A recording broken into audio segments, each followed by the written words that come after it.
warahmatullahi wabarakatuh. Waalaikumsalam warahmatullahi wabarakatuh. Baiklah, selanjutnya materi ke-16 yang akan disampaikan oleh Rivaldo. Pada Rivaldo kami persilakan. Assalamualaikum warahmatullahi wabarakatuh. Baiklah, saya Rivaldo di Kumala. Saya ingin mempresentasikan modul dengan 10 judul. Yang pertama itu sejarah kodifikasi Al-Quran. Al-Quran itu diturunkan selama 23 tahun secara bertahap. Proses pengumpulan berlangsung sejak zaman Nabi Muhammad SAW hingga para khalifah. Tujuan dari Al-Quran diturunkan secara berangsur-angsur adalah untuk menjaga keaslian dan kemurnian Al-Quran agar tetap terjaga sampai sekarang dengan cara menghafalkan dan menuliskannya seperti daun lontar ataupun batu ya.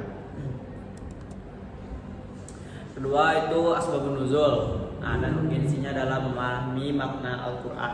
Secara bahasa berarti sebab turunnya. Syariat, dan sedangkan secara syariat ini sebab yang mengiringi turunnya ayat Al-Quran kepada Rasulullah SAW sebagai respons atas peristiwa atau pertanyaan. Nah, macam-macam dari asbabun nuzul ini yaitu yang pertama ada ta'adud al-asbab wa al-wahid. Ini artinya itu beberapa sebab untuk satu ayat. Nah, yang selanjutnya itu ta'adud an-nazil wal asbab wahid, yaitu suatu sebab untuk beberapa ayat. Selanjutnya itu Al-Quran sebagai sumber hukum. Nah, yang pertama itu ada Al-Quran adalah sumber hukum paling otoritatif. Nah, jadi Al-Quran ini adalah sumber hukum paling tinggi ya, di antara sumber hukum yang lain di dalam Islam. Nah, yang kedua ini menekankan kejujuran, keadilan, kasih sayang, penghormatan, hak. Yang ketiga itu sunnah melengkapi dan menjelaskan Al-Quran. Yang keempat metodologi tafsir penting untuk adaptasi zaman. Kelima itu tantangan modern. Nah, sekularisasi, globalisasi. 6 itu membangun sistem hukum adaptif dan relevan. Selanjutnya itu ada konsep hukum Islam dalam Al-Quran. Prinsip hukum Islam adalah dasar yang melahirkan aturan-aturan hukum sekaligus menjadi jiwa dari sistem hukum itu sendiri. Prinsip ini tidak hanya berupa aturan normatif, tapi juga mengandung nilai etis dan spiritual yang menjadikan hukum Islam hidup, berkembang dan selalu relevan. Nah, yang selanjutnya itu ada studi Al-Quran tentang etika dan moral.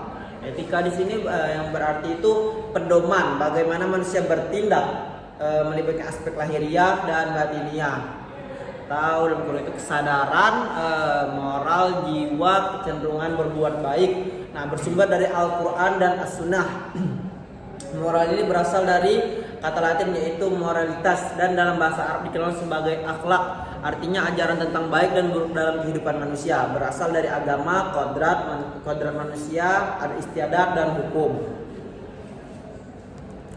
Konsep tauhid dalam Al-Quran. Itu selanjutnya konsep tauhid dalam Al-Quran ini merupakan satu konsep utama yang menjadi asas dan semua sudut pandangan dan seluruh aspek kehidupan muslim. Tauhid yang berasal dari kalimat Arab, tauhid merupakan satu konsep yang melambangkan kepercayaan monoteisme.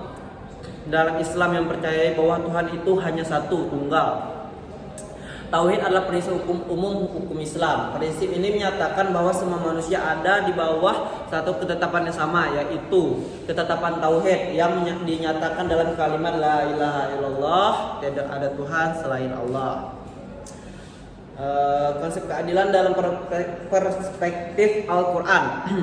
Nah, keadilan ini diartikan dengan sama berat, tidak berat sebelah dan tidak memihak. Dalam Al-Quran Allah Subhanahu wa taala telah berfirman bahwa seseorang yang hendak menetapkan hukum maka tetapkanlah dengan adil.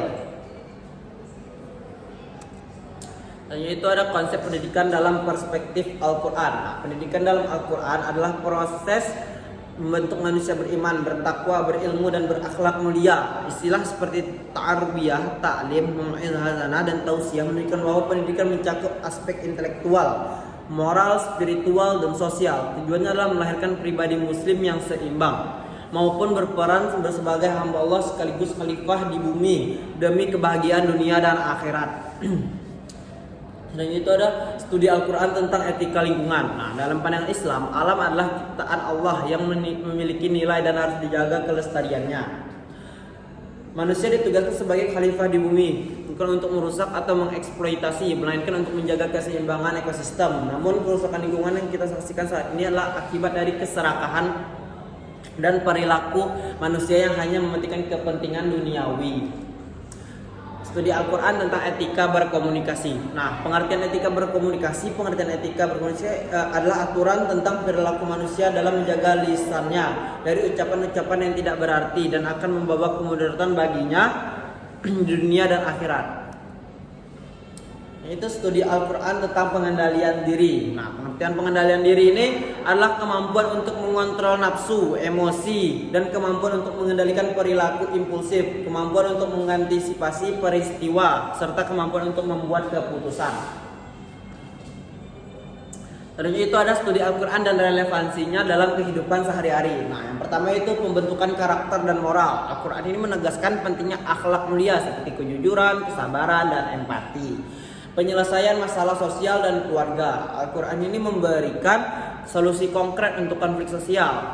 Ketiga itu etika profesional dan ekonomi. Al-Quran menetapkan prinsip ekonomi yang adil seperti larangan riba, surah Al-Baqarah ayat 275, dan pemberian zakat sebagai redistribusi kekayaan.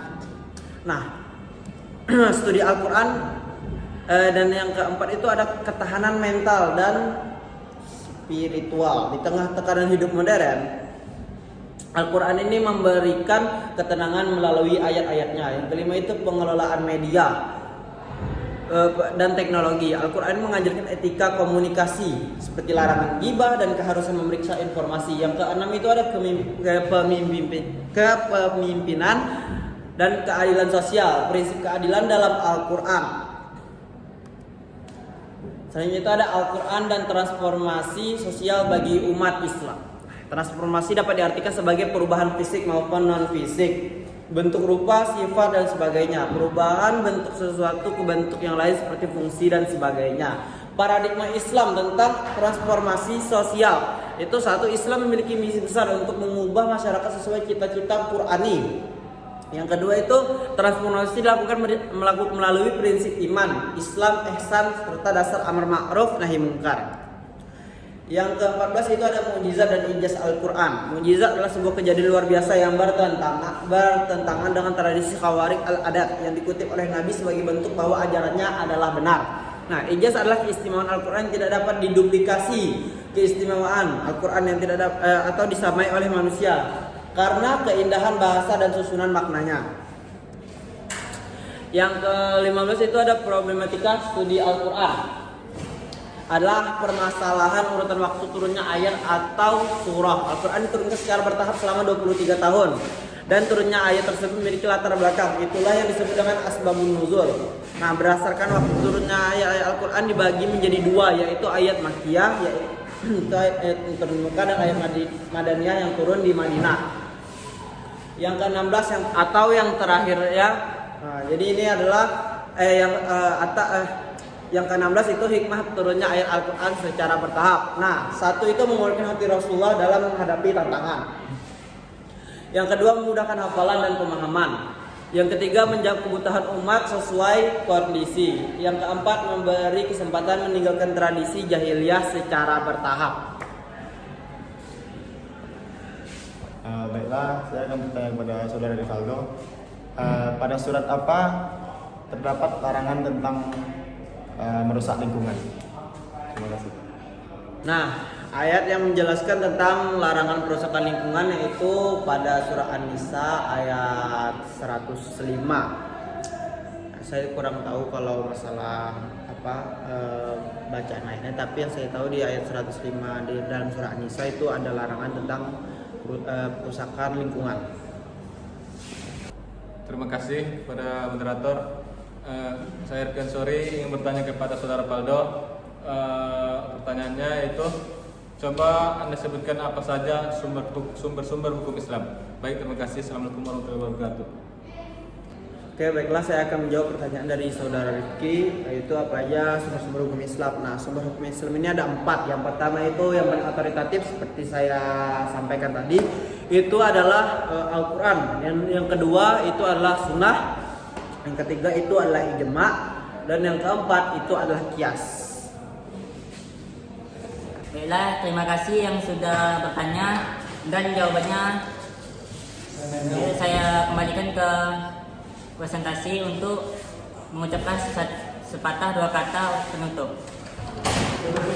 Baiklah, mungkin itu saja yang bisa saya sampaikan kepada teman-teman. Apabila ada kekurangan, dan mohon maaf. Wabillahi taufiq wal hidayah. Assalamualaikum warahmatullahi wabarakatuh.